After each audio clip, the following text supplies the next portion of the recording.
How to delete a directory in Linux. Hello and welcome to Program Guru. In this tutorial, you will learn how to delete a directory in Linux using the terminal. We will cover two scenarios. First, we will delete an empty directory. Then, we will delete a directory that contains files or other directories.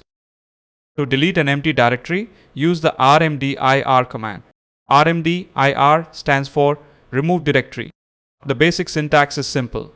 rmdir space directory name. Let us see one example. Open the terminal.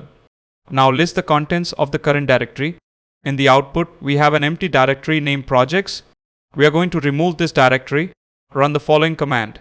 rmdir space projects. Press enter. When the command is successful, Linux normally does not display any message. Run ls again. The projects directory is no longer listed. The directory has been deleted. We also have an empty directory named project space files. Because the directory name contains a space, place the complete name inside quotation marks. Run the following command. rmdir space project files inside quotation marks. Press enter.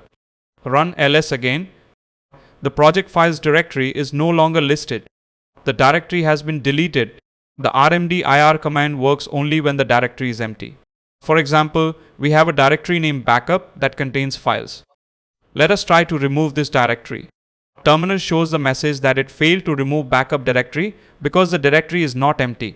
To delete a directory that contains files or other directories, use the rm command with the lowercase r option. The lowercase r option means recursive. To delete the backup directory and everything inside it, run the following command. rm space -r space backup. Press enter. Run ls again. The backup directory is no longer listed. The directory and everything inside it have been deleted. Remember that rm-r permanently removes the directory and its contents. They are not moved to the trash. Always check the directory name before pressing enter. That is how you delete a directory in Linux. Thank you for watching. Please like the video and subscribe to our channel for more Linux tutorials.